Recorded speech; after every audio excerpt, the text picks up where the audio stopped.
What is going on, guys, and welcome back to another episode of Cartoon Conspiracy Theories. Today we're going to be talking about the Pokemon Coma Theory. Now, if you guys are unfamiliar with this series, I've only done one episode previously. It is where I take these theories that are on the internet that are crazy about all kinds of cartoons and video game characters that we know and love, and they're just crazy conspiracy theories, and they always have a root that makes pretty perfect sense. So they're pretty interesting, and I don't know if I believe all of them or not, whether them are all true or not. But I want to leave that up to you guys. So, of course, I will just, spit the, not really, I don't want to call them fact. I'll spit the story out, the conspiracy out, and I want you guys' opinion on them. And also at the end of the video, I will give out the next two options so you guys can vote on which video or which cartoon or video game I will do next in a commentary. So let's jump right into this Pokemon Coma Theory. It's actually pretty crazy, and it's based around the actual Pokemon cartoon series, not so much the video games. Now, in the first episode of the actual series, Ash is chased by a pack of Spearows, and he's on his bike being chased by Team Rocket, and he ends up falling off his bike and hitting his head, and he ends up getting electrocuted by Pikachu also. So this and is really the base of how this whole thing starts. It's supposedly that puts Ash into a coma, and from every episode on after that is supposedly inside of Ash's head, inside of his inner thoughts, not actually happening in real life. This would explain a lot. It would explain why he never ages over the 5 years the series goes on. It would explain why he's connected to all the mythical Pokemon, how he becomes a Pokemon master, and pretty much all that stuff. It explains most of that. But it goes on to explain that characters like Brock are just figments of his imagination. Brock, it says here, is Ash's repressed sexuality. He fell into the coma a virgin and needed an outlet for his growing sexual frustrations. Since he could never experience sex, Brock must never succeed. Brock is a projection of his sexuality and is constantly shot down because Ash could never, quote, know sex. Brock isn't just Ash's latent sexuality, he is also his fatherly instincts, neither of which Ash can come to terms with. Brock leaves his siblings to journey with Ash because Ash can't cope with having that much responsibility, as much as his foray in real-life relationship ends in mysterious terms. Ash just cannot handle commitment at this mental level. Brock may stay with Professor Ivy was an attempt to outrageously suppress his sexuality.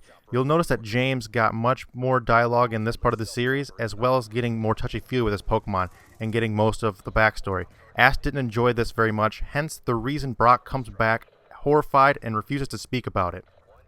This is also why Brock keeps coming back to the series, usually after Ash meets a new girl aspect of the story. Missy is a good example of this. Also, some other girls he meets. This goes on for a little bit more. I don't really want to talk too much about Brock in particular, but that goes on. It makes pretty good sense why he keeps coming back at every time Ash meets a new girl character. He'll somehow magically find his way back into the adventure, and it makes perfect sense that he's his inner sexuality, because he doesn't know how to interact with women. He brings Brock in to do it for him, and even though Brock always gets shut down, it's because Ash doesn't know what sex is like, so he doesn't know how to imagine it. It makes perfect sense.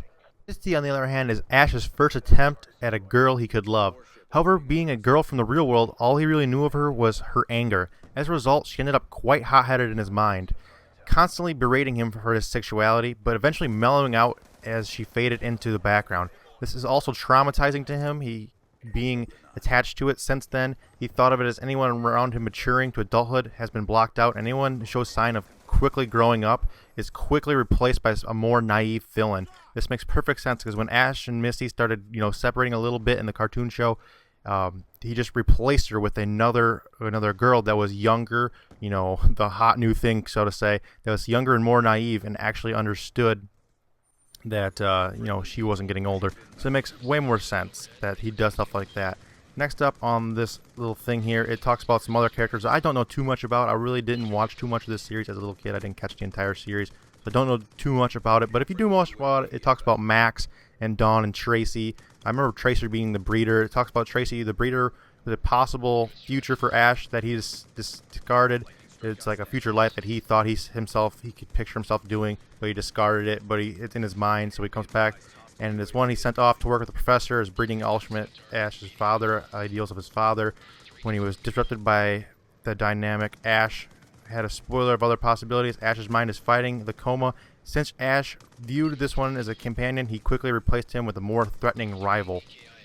And it also talks about how Pikachu represents Ash's humanity, hence the episodes where they get separated and Ash wants desperately to find him, even the point of working with Team Rockets. Goes on to talk about how Team Rocket is headed by Ash's father being Giovanni. It talks about how Ash may have actually been homosexual and how his father disowned him, and hence why he was living in Pallet Town with only his mother, and why he villainizes his father in his imagination, making his father the head of the Team Rocket. Makes perfect sense in a way of villainizing your father for disowning you for being gay. It makes perfect sense in how that would make sure in your head. Talks about how the actual Team Rocket that you see all the time, Jesse and James and Meowth, are the only ones that wear white compared to the rest of Team Rocket. It might have been a way of saying that, and they're always trying to please Giovanni, which in a sense is actually Ash's father. So in a way, it's like a figment of his imagination of himself trying to please his father, always trying to please his father, but they can never do good enough for Giovanni. They always, get blasted off until next time. It seems like Giovanni was always mean to them, never accepted anything they did, and always took other people over them and all things. So it was a good play on how Giovanni looked at his actual son, and it makes perfect sense why Ash would do that in a coma, trying to, cope with his father disowning him for being a homosexual. It makes perfect sense there. Some other things, talks a little bit about how Ash's Pokemon team are actually issues in his life. For example, Charmander represents his sex drive, not his sexuality like Brock, but his actual sex drive, and how it's easy to train at first, but then it burns out of control later. Talks about how Bulbasaur and his team is representative of how on his unwillingness to change, because it won't evolve, it refuses to evolve, and it stays behind him unless it's battled. Squirrel is his unwillingness to follow others. He always wants to be the leader, and he's got a little bad guy inside of him, a little bit of bad boy inside of him. It makes perfect sense because it takes out all of the Pokemon in him, and he's giving them qualities that he has as himself in real life, and it's just a figment of his imagination. So all of his Pokemon are in fact not real, except for Pikachu, who is in fact real, but doesn't really matter because it's only in the first episode of being real. It's actually all really, really confusing. But when you read this article, and I'll leave a link to it, of course, I couldn't touch on all the factors. Of course, it would have been way too long of a video.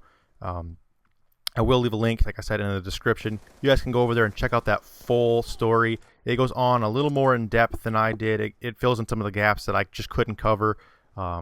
And it does a really good job of it. So please feel free to go over and check over that, and fill in the gaps that I left out in this, and it'll probably fill in some of the blanks, and it'll make a little more sense to you guys. But I think this gameplay is coming to an end pretty quick here. I think it's like I don't want to say flawless. I think I die once, but it's a pretty badass gameplay. So if you guys could leave me a like for the badass gameplay along with these awesome commentaries, and also leave a comment between the Hey Arnold and the Rugrats Theory for the next video. So make sure you leave a comment telling me which one you want to see in the next video between those two. Or if you have any other suggestions, ones that I didn't suggest there, you want to see one, feel free to leave a comment. I'll check those out too for future episodes. Shit, I died right there. I ended up going like 58-1 or something like that. So that's it, guys. So have a good day and game the fuck on. Until next time, as always, peace out. Task accomplished. No survivors.